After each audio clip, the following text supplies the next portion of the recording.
Now, perhaps you too have made a similar mistake, and you may have only discovered it when the time came to make a claim. Something Martyn James from dispute resolution site Resolver has heard all too often. We see thousands upon thousands of complaints about insurance, and by far the vast majority of them are to do with claims that have been rejected. And that rejection could well be because you've not answered a question correctly.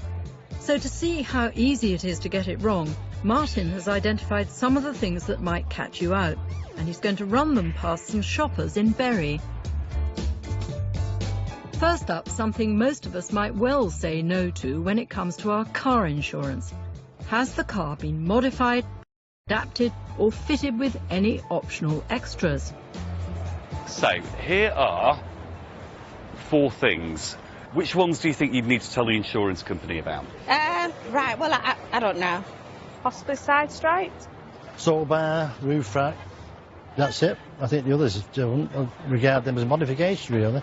Well, would it surprise you to know that all 4 of those you'd need to tell the insurance company about, and they could refuse to pay out if you hadn't mentioned them? Really? Yeah. Well, you might not be covered. Well, I'm surprised and shocked, really. I've got stickers on my car and I've never declared them. Next up, a question you'll always be asked if you're buying travel insurance. Have you any pre-existing medical conditions? So what would you class as a pre-existing medical condition? Asthma, high blood pressure. Diabetes. But if you'd been ill, say, 5 years ago, and you've been treated and you were cured, do you think you need to tell your travel insurance company about it? No. No, I wouldn't so. No.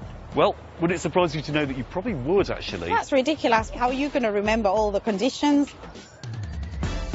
Experts advise that you should declare anything that might be on your medical records, because in the event of a claim, your insurer may examine them closely. Next, something that Martyn says he's seen trap many a homeowner. You tell your insurer you have a burglar alarm, but you don't switch it on when you leave the house. So, are you covered? Are you covered? You are not. Not if you've told them that you've got one. I suppose if you've got one, you should have it on. Yeah. Absolutely the right answer. OK, top marks for that. But should it be on when you're in the house? Yeah. It still needs to be on, doesn't it? Surely it shouldn't matter if it's switched on when you're at home. OK, well, most insurance companies are going to want you to have your burglar alarm on when you go to bed.